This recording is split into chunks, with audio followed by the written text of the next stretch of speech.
Bah alors Monique, bah t'en tires une de ces tronches. Ah bah oui, je sais, tu t'appelles Christine, mais non, t'as divorcé, hein. Bah oui, j'ai appris que Robert était parti avec la vendeuse de sushis. Et maintenant, c'est toi qui t'en fais. Du sushi, Monique. Ah, il faut le temps que ça arrive au cerveau, hein. Bon, allez, t'es rentrée à 2h du mat en nageant dans les cajots et en chantant la Brabançonne. Moi? Oui, toi. Alors moi, j'ai essayé de te réveiller à coups de seau d'eau, mais là, tu t'es mise à miauler en flamand. Bon, je parle pas le flamand. Eh ben, quand t'es bourré, si. J'ai paniqué, j'ai appelé un gynécologue de Mons.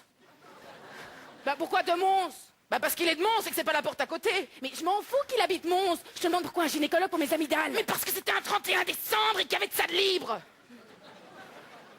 Elle a toujours été conne, mais il y a des jours où franchement elle se surpasse, hein. La gueule que j'ai. Ah oui, ça c'est clair que c'est sûrement en voyant une tronche comme la tienne qu'un jour un type a eu l'idée d'inventer la cagoule, hein.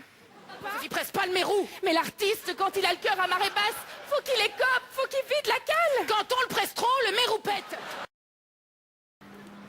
Oh mais ralentis, t'es devenue folle, on va tous mourir. Oh, s'il te plaît, arrête de prendre cette voie quand je conduis, hein. Et cesse de chialer, mes essuie-glaces sont en panne.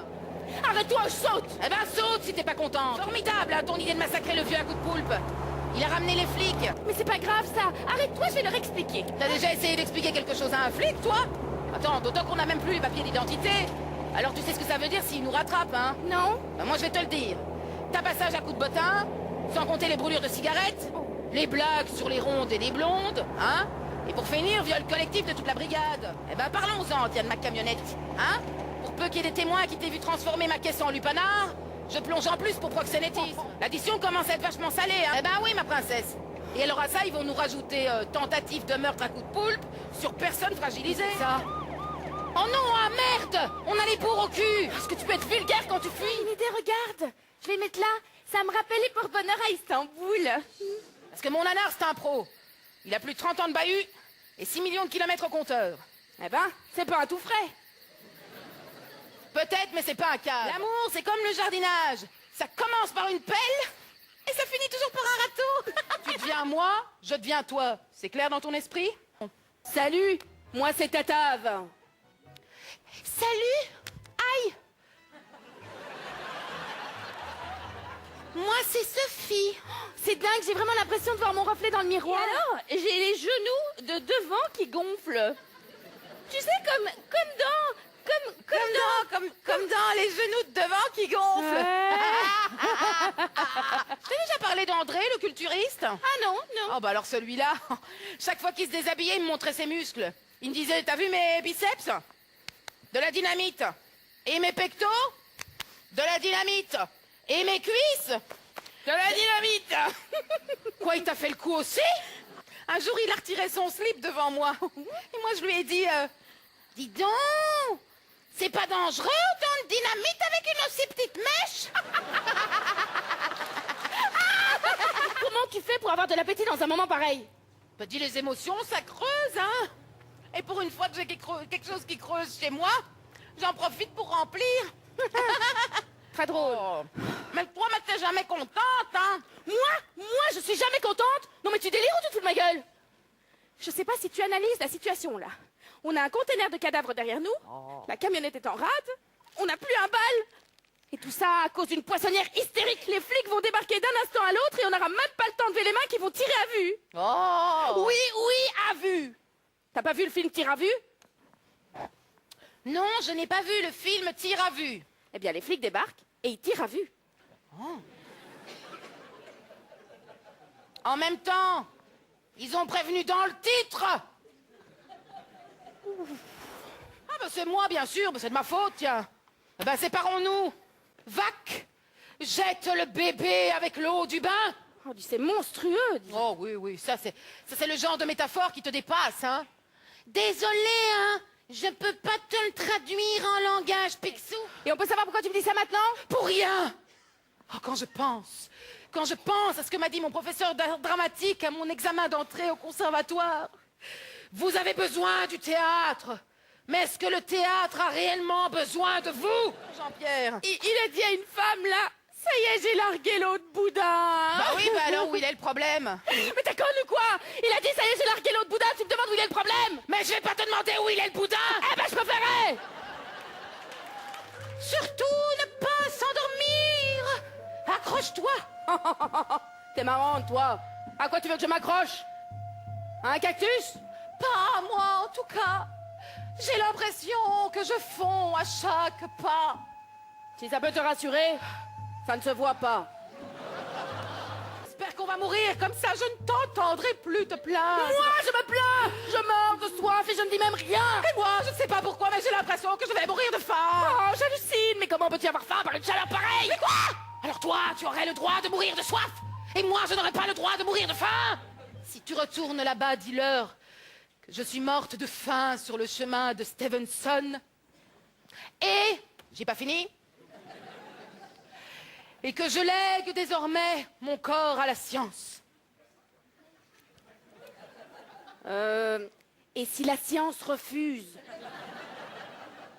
Je vais attendre avec toi la fin. Oh, Tine! Oh non, d'une autruche, mais ça m'émeut.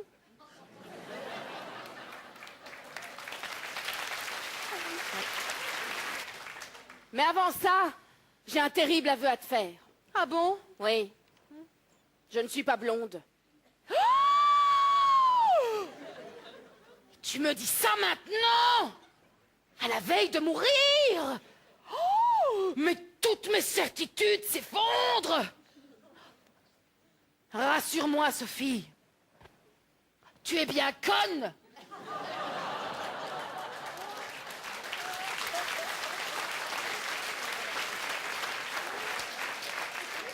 Non! Je faisais semblant depuis le début, ça m'arrangeait. J'ai remarqué un truc. Ah bon? À force de pas dormir, eh ben on dort plus. Mais alors c'est vrai? Tu penses? Et pas qu'un peu. Si c'était à refaire, j'aimerais mieux avoir les seins dans le dos. Tu sais pourquoi? Non. Parce que c'est plus facile pour danser. Ah oui, mais pour la brasse papillon. Bah je mets un bonnet.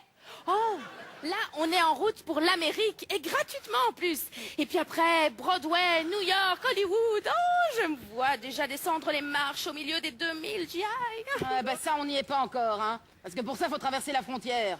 Le commandant nous a pas demandé nos papiers vu l'état dans lequel on était.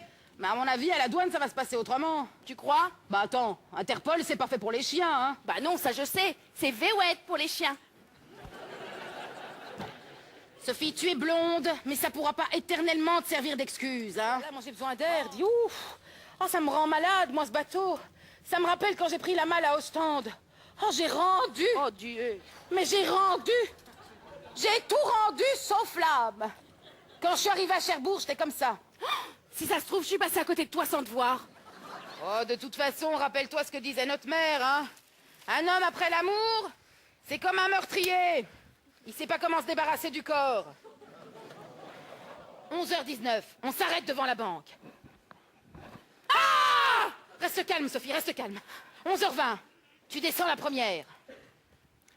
Doucement, c'est une voiture de location. Toc toc toc, pourquoi je descends la première? Parce qu'à 11h23, je garde la voiture dans le parking. Ah bah oui, c'est vrai, il manquerait plus qu'on ait une amende. Bon, 11h25, tu entres discrètement dans la banque. Sauf, j'ai dit discrètement. Ah ouais. Bon, 11h26, tu es devant le guichet. Et tu ouvres un compte au nom de Alexander Pickwick. Pickwick? Mais c'est nul comme nom, t'as rien de Mais mieux. on s'en fout, tu vas pas l'ouvrir ce compte. Mais alors pourquoi je fais la file? Sophie, tu vas te prendre une balle perdue si tu continues. Tu lui braques le flingue sur la tempe et tu lui dis... Hands up et shut up! Qu'est-ce que tu fous là, Sophie? Je prends un otage. Oui, il en est pas rendu, hein. Bon, c'est pas grave. Descends ce flingue, il est chargé. It's the police of New York. C'est rien, moi, maman. Put your weapons down. Je comprends pas l'anglais. Hein.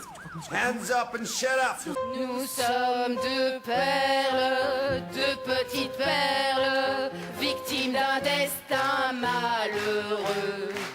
Deux fugitives, deux instinctives, le sort est parfois capricieux.